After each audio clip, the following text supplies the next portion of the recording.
ಯಲಹಂಕ ಕ್ಷೇತ್ರದ ವಿಧಾನಸಭಾ ಕ್ಷೇತ್ರದ ಎಲ್ಲ ಮತದಾರರಿಗೆ ನನ್ನ ನಮಸ್ಕಾರ. ಎಸ್ಐಆರ್ ಮತದಾರರ ಪಟ್ಟಿಯ ಪರಿಷ್ಕರಣೆ ಆರಂಭಗೊಂಡಿದೆ. ಈ ಬಗ್ಗೆ ಎಲ್ಲ ಮತದಾರರು ಸಕ್ರಿಯವಾಗಿ ಭಾಗವಹಿಸಿ ಸಹಕರಿಸಬೇಕೆಂದು ತಮ್ಮಲ್ಲಿ ಕೇಳಿಕೊಳ್ಳುತ್ತೇನೆ. ಎಸ್ಐಆರ್ ಬಗ್ಗೆ ಹೆಚ್ಚಿನ ಮಾಹಿತಿಯನ್ನು ಸ್ನೇಹಿತರಾದ ಸಿ.ಎ. ನಾಗರಾಜ್ ಅವರು ತಿಳಿಸಿಕೊಡ್ತಾರೆ. ಎಲ್ರಿಗೂ ನಮಸ್ಕಾರ. ದೇಶಾದ್ಯಂತ ಬಿರುಗಾಳಿ ಎಬ್ಬಿಸಿರುವಂತಹ ಈ ಒಂದು SIR ಅಂದರೆ ಏನು, ಈ SIR ಬಗ್ಗೆ ಪ್ರತಿಯೊಬ್ಬ ಮತದಾರರ ನಾಗರಿಕನ ಕರ್ತವ್ಯ ಏನು, ಇದು ಎಷ್ಟು ದಿನಗಳ ಅವಧಿ ತನಕ ನಡೀತದೆ, ನಮ್ಮ ಜವಾಬ್ದಾರಿ ಏನು, BLO BLA ಮತದಾರರು ಅಂತೆಲ್ಲ ಹೇಳ್ತಾರೆ.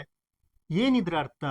ನಾವು ಒಬ್ಬ ಪ್ರಜೆಯಾಗಿ, ಒಬ್ಬ ಮತದಾರನಾಗಿ ನನ್ನ ಕರ್ತವ್ಯ ಏನು, ಈ ಒಂದು ವ್ಯವಸ್ಥೆಯಲ್ಲಿ ನಾವು ಏನನ್ನ ಜಾಗ್ರತೆ ವಹಿಸಬೇಕು, ಮತ್ತೆ ಯಾವ ರೀತಿಯಲ್ಲಿ ಇದರಲ್ಲಿ ಪಾಲ್ಗೊಳ್ಬೇಕು, ನಮ್ಗೇನಾದ್ರೂ ಆತಂಕ ಇದೆಯಾ ಈ ಬಗ್ಗೆ ಅನ್ನೋದ್ರ ಬಗ್ಗೆ ಒಂದೆರಡು ವಿಚಾರಗಳನ್ನ ನಮ್ಮೆಲ್ಲ ಮತದಾರರಿಗೆ ತಿಳಿಸ್ಬೇಕು, ಅವ್ರನ್ನ ಒಂದು ಮಾಹಿತಿಯನ್ನು ನೀಡಬೇಕು ಅಂತ ನಾವು ಅಂದ್ಕೊಂಡಾಗ SIR ದೇಶಾದ್ಯಂತ ಬಿರುಗಾಳಿಯನ್ನೇ ಎಬ್ಸಿದೆ. ಅಂದ್ರೆ ಇದು ಒಳ್ಳೇದಾ ಕೆಟ್ಟದ ಅನ್ನೋದಕ್ಕಿಂತ ಇದು ಕಾನೂನಿನ ಚೌಕಟ್ಟಿನೊಳಗೆ ನಡೀತಾ ಇರುವಂತ ಒಂದು ಪ್ರಕ್ರಿಯೆ.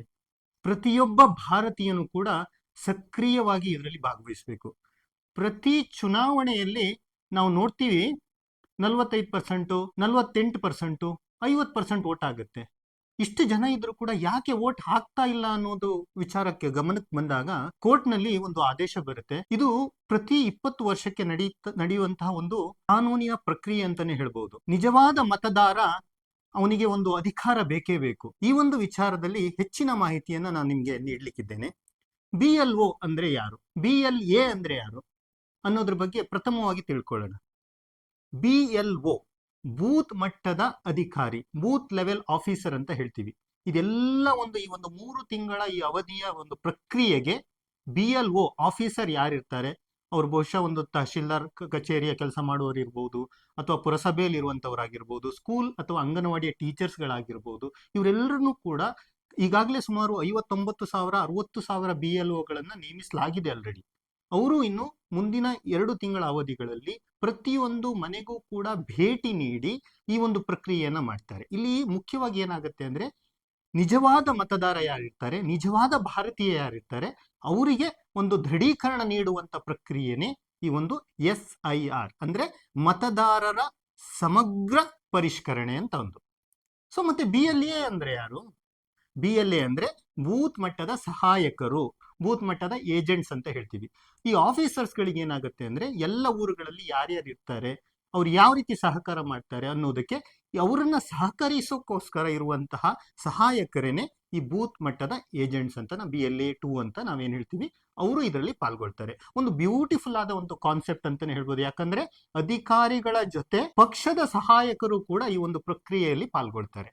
ಒಂದು ದೇಶದ ಅಭಿವೃದ್ಧಿಯಲ್ಲಿ ಒಂದು ನೈಜತೆಗೆ ಸಾಕ್ಷಿಯಾಗುವಂತ ಈ ಒಂದು ಪ್ರಕ್ರಿಯೆಗೆ ಪ್ರತಿಯೊಬ್ಬ ಮತದಾರರು ಕೂಡ, ಪ್ರತಿಯೊಬ್ಬ ಪ್ರಜೆಯೂ ಕೂಡ ಇದೊಂದು ನನ್ನ ದೇಶದ ಕಾರ್ಯ ಅಂತಾನೆ ಭಾಗವಹಿಸಬೇಕಾಗುತ್ತೆ. ಆ ನಿಟ್ಟಿನಲ್ಲಿ ಈ ಒಂದು ಪ್ರಕ್ರಿಯೆಗೆ ಎಲ್ಲ ಮತದಾರರು ಕೂಡ ಸಹಕರಿಸಬೇಕಾಗುತ್ತೆ. ನಾನು ಆಗ್ಲೇ ಹೇಳಿದೆ, ಈ ಒಂದು ಸಂದರ್ಭದಲ್ಲಿ BLO ಆಫೀಸರ್ಸ್ಗಳು ಮನೆಗೆ ಬರುವಾಗ ನಾವು ಕೆಲವೊಂದು ಜಾಗ್ರತೆಗಳನ್ನ ಮಾಡಬೇಕಾಗತ್ತೆ. ಈ ಒಂದು ಸಿಸ್ಟಮ್ ಹೇಗೆ ನಡೀತಾ ಇದೆ ಅಂದ್ರೆ, 2002ರ ಮತದಾರರ ಪಟ್ಟಿ ಏನಿದೆ, ಆ ಪಟ್ಟಿಯಲ್ಲಿ ನಿಮ್ಮ ಹೆಸರಿದ್ರೆ ಬಹಳ ಬಹಳ ಸುಲಭ. ಮೊದಲನೇ ಆಪ್ಷನ್, ನಮಗೆ 2002ರಲ್ಲಿ ನನ್ನ ಮತದಾರರ ಪಟ್ಟಿಯಲ್ಲಿ ನನ್ನ ಹೆಸರಿದೆ ಅಂದ್ರೆ ನನಗೆ ಯಾವುದೇ ರೀತಿಯ ಸಮಸ್ಯೆ ಇಲ್ಲ. ನಾನು 2002ರ ಪಟ್ಟಿಯಲ್ಲಿ ಇದ್ದೀನಿ ಅಂದ್ರೆ ಇವತ್ತಿನ ನನ್ನ ವೋಟರ್ ಕಾರ್ಡ್ನ ಕೊಟ್ರೆ, ಒಂದು ಲಿಂಕ್ ಮಾಡಿದ್ರೆ, ಇವರು ಆಫೀಸರ್ಸ್ ಬಂದಾಗ 2002ರ ಪಟ್ಟಿಯಲ್ಲಿ ನನ್ನ ಹೆಸರು ಇತ್ತು ಅಂದ್ರೆ ಅಲ್ಲಿಗೆ ನನ್ನ ಸಂಪೂರ್ಣ ಕೆಲಸ ಮುಗ್ದ ಹಾಗೆ. ಸುಲಭವಾಗಿ ನಿಮ್ಗೆ ಒಂದು ಲಿಂಕ್ ಆಗುತ್ತೆ, ಆ ಕೆಲಸ ಮುಗ್ದು ಹೋಗುತ್ತೆ. ಈ ಕೆಲಸವನ್ನ BLO ಅವರು ಮಾಡ್ತಾರೆ. ಇನ್ನು 2002ರ ಪಟ್ಟಿಯಲ್ಲಿ ಇಲ್ಲ ಅಂದ್ರೆ ಮಾತ್ರ ಎರಡನೇ ಆಪ್ಷನ್ ದಾರಿ ಓಪನ್ ಮಾಡ್ಬೇಕಾಗತ್ತೆ. ಅಲ್ಲಿ ಮುಖ್ಯವಾಗಿ ಏನಾಗುತ್ತೆ ಅಂದ್ರೆ, ನಾನು 2002ರ ಮತದಾರರ ಪಟ್ಟಿಯಲ್ಲಿ ಇಲ್ಲ ಅಂದಾಗ ಆ ಸಂದರ್ಭದಲ್ಲಿ ನನ್ನ ತಂದೆನೋ ಅಥವಾ ತಾಯಿನೋ ಅಥವಾ ಮಾವನೋ ಯಾರಾದ್ರೂ ಒಬ್ರು ಕುಟುಂಬದಲ್ಲಿ ಒಬ್ರು ಇರುವಂತವ್ರನ್ನ ನಾನು ಐಡೆಂಟಿಫೈ ಮಾಡಿ, ಆ ಕುಟುಂಬಸ್ಥನು ನಾನು ಅಂದ್ರೆ, ಇಲ್ಲಿ ಮುಖ್ಯವಾಗಿ ನಾನು ಪೌರತ್ವವನ್ನ ನಾನು ದೃಢೀಕರಣ ಮಾಡಬೇಕಾಗುತ್ತೆ. ನಾನು ಭಾರತೀಯನು ಅಥವಾ ಭಾರತೀಯಳು ಅನ್ನೋದನ್ನ ಪ್ರೂವ್ ಮಾಡಬೇಕಾಗುತ್ತೆ. ಇದು ಎರಡನೇ ಆಪ್ಷನ್. ಅವರು ಬರುವಾಗ ಎನ್ಯುಮರೇಷನ್ ಫಾರ್ಮ್ ನಮಗೆ ಅರ್ಥ ಆಗ್ಲಿಕ್ಕೋಸ್ಕರ ನಾವು ಇದನ್ನ ನೋಂದಣಿ ಅಂತಾನೆ ಹೇಳ್ಕೋಬಹುದು. ಎನ್ಯುಮರೇಷನ್ ಫಾರ್ಮ್ ನ ತರ್ತಾರೆ. ಆ ಎನ್ಯುಮರೇಷನ್ ಫಾರ್ಮ್ ನಲ್ಲಿ ಭಾಗ 1ರಲ್ಲಿ 2002ರಲ್ಲಿ ಮತದಾರರ ಪಟ್ಟಿಯಲ್ಲಿ ನಾನಿದ್ರೆ ಆ ಸಂದರ್ಭದಲ್ಲಿ ಸುಲಭವಾಗಿ ಲಿಂಕ್ ಆಗುತ್ತೆ, ಕೆಲಸ ಮುಗೀತದೆ. 2002ರ ಪಟ್ಟಿಯಲ್ಲಿ ಇಲ್ಲ ಅಂದಾಗ 2ನೇ ಹಂತದ ಪ್ರಕ್ರಿಯೆ ಶುರು ಆಗುತ್ತೆ. ಅಂತ ಸಂದರ್ಭದಲ್ಲಿ ನಾವು ಸಂಪೂರ್ಣ ಮಾಹಿತಿ ನೀಡಿ ನನ್ನ ವಯಸ್ಸು, ನನ್ನ ಅಡ್ರೆಸ್ ಹಾಗೆ ನನ್ನ ಪೌರತ್ವವನ್ನ ನಾನು ದಾಖಲೆ ಸಮೇತ ನಾನು ತೋರಿಸ್ಬೇಕಾಗುತ್ತೆ. ಆವಾಗ BLO ಇರ್ತಾರೆ, ಆಫೀಸರ್ಸ್ ಯಾರಿರ್ತಾರೆ ಅವರು ಅದನ್ನ ದೃಢೀಕರಣ ಮಾಡ್ತಾರೆ. ಇದು ಬಹಳ ಮುಖ್ಯವಾದ ಹಂತ. ಅಫ್ಕೋರ್ಸ್ ನಾನು ಈ ಸಂದರ್ಭದಲ್ಲಿ ನಾನು ಮನೇಲೇ ಇಲ್ಲ ಅಂದ್ರೆ ಏನಾಗುತ್ತೆ, 3 ಬಾರಿ ಈ BLO ಅವರು ನಮ್ಮ ಮನೆಗೆ ಭೇಟಿ ನೀಡ್ತಾರೆ. ಭೇಟಿ ನೀಡಿದಾಗ ಆ ಒಂದು ಸಂದರ್ಭದಲ್ಲಿ ನಾನು ಇದನ್ನ ಕೊಟ್ಟು ನಾನು ಅಪ್ರೂವ್ ಮಾಡಿಸ್ಕೋಬೇಕಾಗತ್ತೆ. ಇದು ಬಹಳ ಬಹಳ ಇಂಪಾರ್ಟೆಂಟ್ ಆಗುತ್ತೆ. ಒಂದ್ ವೇಳೆ ಏನಾಗುತ್ತೆ, ಈ ಒಂದು ಸಂದರ್ಭದಲ್ಲಿ ನಾನು ಮಾಡ್ಲಿಲ್ಲ ಅಂದ್ರೆ ಮುಂದೆ ಅದರ ಸೆಕೆಂಡ್ ಲೆವೆಲ್ ಅಂದ್ರೆ ಮುಂದಿನ ಹಂತದ ಪ್ರಕ್ರಿಯೆಯಲ್ಲಿ ನಾನು ಪಾಲ್ಗೊಳ್ಳಬೇಕಾಗುತ್ತೆ. ಆದ್ರಿಂದ ಎಲ್ಲ ಮತದಾರರಲ್ಲಿ, ವಿಶೇಷವಾಗಿ ಯಲಹಂಕ ವಿಧಾನಸಭಾ ಕ್ಷೇತ್ರದ ಪ್ರತಿಯೊಬ್ಬ ಮತದಾರರಲ್ಲಿ ಕೇಳ್ಕೊಳ್ಳೋದಿಷ್ಟೇನೆ, ಎಲ್ಲರೂ ಕೂಡ ಇದನ್ನ ಒಂದು ಅವಕಾಶ ಅಂತ ತಿಳ್ಕೊಂಡು, ನಾನು ಈ ದೇಶದ ಪ್ರಜೆ, ನಾನು ಮತದಾನ ಮಾಡುವಂತ ಹಕ್ಕು ನನಗಿದೆ. ಆ ನಿಟ್ಟಿನಲ್ಲಿ ನಿಮ್ಮ ವೋಟರ್ ಕಾರ್ಡ್ನ ಪರಿಷ್ಕರಣೆ ಮಾಡುವಂತ ಸಂದರ್ಭದಲ್ಲಿ ಅದನ್ನ ಆಕ್ಟಿವೇಟ್ ಮಾಡಬೇಕು, ಸಕ್ರಿಯಗೊಳಿಸಬೇಕು ಅನ್ನುವಂತ ಈ ಪ್ರಕ್ರಿಯೆಯಲ್ಲಿ ನಾವೆಲ್ಲರೂ ಭಾಗವಹಿಸಬೇಕು. ಮುಖ್ಯವಾಗಿ 5/8/2026 ಕರಡು ಪ್ರತಿ ಹೊರಗಡೆ ಬರುತ್ತೆ. ಸೊ ಆಗಸ್ಟ್ 5ಕ್ಕೆ ಮುಂಚಿತವಾಗಿ ಈ ಪ್ರಕ್ರಿಯೆ ಸಂದರ್ಭದಲ್ಲಿ ನಾವೆಲ್ಲರೂ ಕೂಡ ಆ ಕರಡು ಪ್ರತಿಯಲ್ಲಿ ನಮ್ಮ ಹೆಸರು ಬರಲಿಕ್ಕೆ ಎಲ್ಲ ಪ್ರಯತ್ನವನ್ನ ಮಾಡಬೇಕು ಅನ್ನುವಂಥ ದೃಷ್ಟಿಯಿಂದ ಈ ಎನ್ಯುಮರೇಷನ್ ಫಾರ್ಮ್ನ ಯಾವುದೇ ಕಾರಣಕ್ಕೂ ಯಾರೂ ಕೂಡ ಮಿಸ್ ಮಾಡಬಾರ್ದು. ಅದನ್ನ ಎಂಟ್ರಿ ಮಾಡಿ 31 ದಿನಗಳ ಅವಧಿಯಲ್ಲಿ ಎನ್ಯುಮರೇಷನ್ ಫಾರ್ಮ್ನ ನಾವು ಫಿಲ್ ಮಾಡಿ BLO ಆಫೀಸರ್ ಕೊಡಬೇಕು. ಒಂದಂತೂ ನೆನ್ಪಿಟ್ಕೊಳ್ಳಿ, 2 ಕಾಪಿಯಲ್ಲಿ ಒಂದು BLO ಕೊಡಿ, ಒಂದು ನಿಮ್ಮ ಬಳಿ ಇಟ್ಕೊಳ್ಳಿ. ಯಾಕಂದ್ರೆ ನಾಳೆ ಏನಾದ್ರೂ ನಿಮ್ಮ ಕರಡು ಪ್ರತಿಯಲ್ಲಿ ಹೆಸರು ಬಂದಿಲ್ಲ ಅಂದ್ರೂ ಕೂಡ ನೀವು ಅವಾಗ ಕೇಳಲಿಕ್ಕೆ, ತಕರಾರು ಮಾಡಲಿಕ್ಕೆ, ಅಬ್ಜೆಕ್ಷನ್ ಮಾಡಲಿಕ್ಕೆ ನಿಮ್ಗೆ ಆ ಕಾಪಿ ಅನ್ನೋದು ಬಹಳ ಬಹಳ ಮುಖ್ಯ ಆಗುತ್ತೆ. ಸೊ ಇದು ಒಂದು ವಿಚಾರ. ಇನ್ನು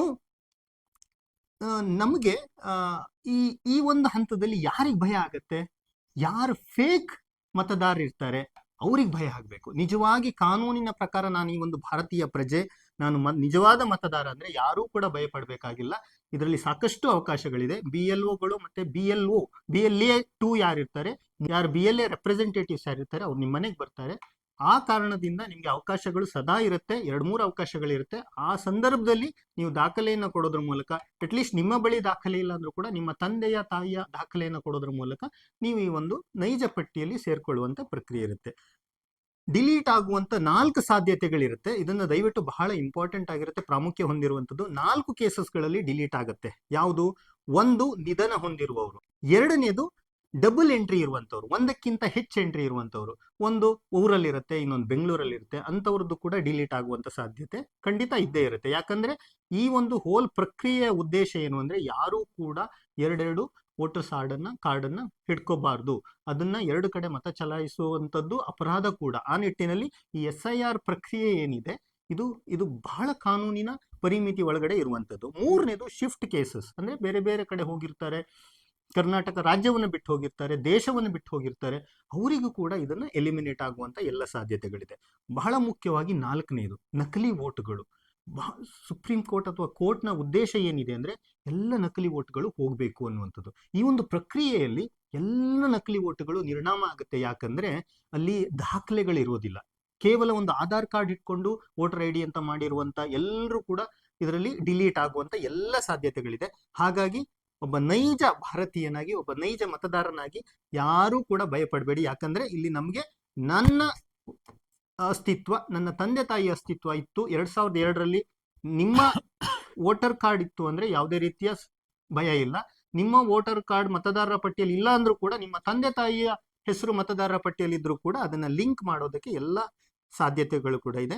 ಸೊ ಮುಖ್ಯವಾಗಿ ನೀವು 3 ದಾಖಲೆಗಳನ್ನು ನೀಡಬೇಕಾಗುತ್ತೆ. ಒಂದು ಏಜ್ಗೆ, ವಯಸ್ಸಿಗೆ ಸಂಬಂಧಪಟ್ಟ ಹಾಗೆ ನಿಮ್ಮ ದಾಖಲೆಗಳನ್ನು ನೀಡಬೇಕಾಗುತ್ತೆ, ವಿಳಾಸದ ಬಗ್ಗೆ ದಾಖಲೆಗಳನ್ನು ನೀಡಬೇಕಾಗುತ್ತೆ, ಪೌರತ್ವದ ವಿಚಾರದ ಬಗ್ಗೆ ಕೂಡ ನೀವು ದಾಖಲೆಗಳನ್ನು ನೀಡಬೇಕಾಗುತ್ತೆ. ಸೊ ಇದು ಬಹಳ ಮುಖ್ಯವಾದ ವಿಚಾರ. ಆ ನಿಟ್ಟಿನಲ್ಲಿ ನಾನು ಕೇಳ್ಕೊಳ್ಳೋದಿಷ್ಟೇನೆ, ಎಲ್ಲ ಮತದಾರರು ಕೂಡ, ಎಲ್ಲ ಭಾರತೀಯ ಪ್ರಜೆಗಳು ಕೂಡ ಈ ಒಂದು ಒಂದು ಪ್ರೋಸೆಸ್ ಏನಿದೆ, ಪ್ರಕ್ರಿಯೆ ಏನಿದೆ, ನಮ್ಮ ಮನೆಯ ಕೆಲಸ ಅಂತ ನಾವು ತಿಳ್ಕೊಂಡು ನಾವು ಇದರಲ್ಲಿ ಭಾಗವಹಿಸಬೇಕು. ಇದೊಂದು ದೊಡ್ಡ ಅವಕಾಶ ದೇಶವನ್ನ ಅಭಿವೃದ್ಧಿ ಪಡಿಸೋದ್ರಲ್ಲಿ, ನಿಜವಾದ ಅಂಕೆ ಸಂಖ್ಯೆಗಳನ್ನ ನಾವು ಸಿಗೋದ್ರಲ್ಲಿ. ಎಷ್ಟು ವೋಟರ್ಸ್ ಇದ್ದಾರೆ ಈ ಒಂದು ಹಂತದಲ್ಲಿ, ನಮ್ಮ ವಿಶ್ಲೇಷಣೆಯ ಪ್ರಕಾರ ಸುಮಾರು 40-50 ಲಕ್ಷ ವೋಟ್ಗಳು ಕರ್ನಾಟಕದಲ್ಲಿ ಈ ಫೇಕ್ ವೋಟ್ಗಳು ಅಥವಾ 2ಕ್ಕಿಂತ ಹೆಚ್ಚು ವೋಟ್ ಕಾರ್ಡ್ ಇರುವಂಥದ್ದು ಎಲ್ಲವೂ ಕೂಡ ನಿರ್ನಾಮ ಆಗುತ್ತೆ. ಆ ನಿಟ್ಟಿನಲ್ಲಿ ಎಲ್ಲ ಮತದಾರರಲ್ಲಿ ಮತ್ತೊಮ್ಮೆ ಕೇಳ್ಕೊಳ್ತಾ ಇದ್ದೀವಿ, ತಾವೆಲ್ಲರೂ ಕೂಡ ಈ ಒಂದು ಬೃಹತ್ತಾದ ಒಂದು ಯಜ್ಞದಲ್ಲಿ ಸಕ್ರಿಯವಾಗಿ ಪಾಲ್ಗೊಳ್ಳಿ. ದೇಶವನ್ನ ಬೆಳೆಸೋದ್ರಲ್ಲಿ, ದೇಶವನ್ನ ಉನ್ನತೀಕರಣಗೊಳಿಸೋದ್ರಲ್ಲಿ ನಾವೆಲ್ಲರೂ ಕೂಡ ಪಾಲ್ಗೊಳ್ಳೋಣ ಅಂತ ಹೇಳ್ತಾ ನಮ್ಮ ಮತದಾರರಲ್ಲಿ ಮತ್ತೊಮ್ಮೆ ನಾವು ನಮಸ್ಕಾರಗಳನ್ನು ಹೇಳ್ತಾ ಧನ್ಯವಾದಗಳನ್ನು ಈ ಮೂಲಕ ತಿಳಿಸ್ತಾ ಇದ್ದೀವಿ.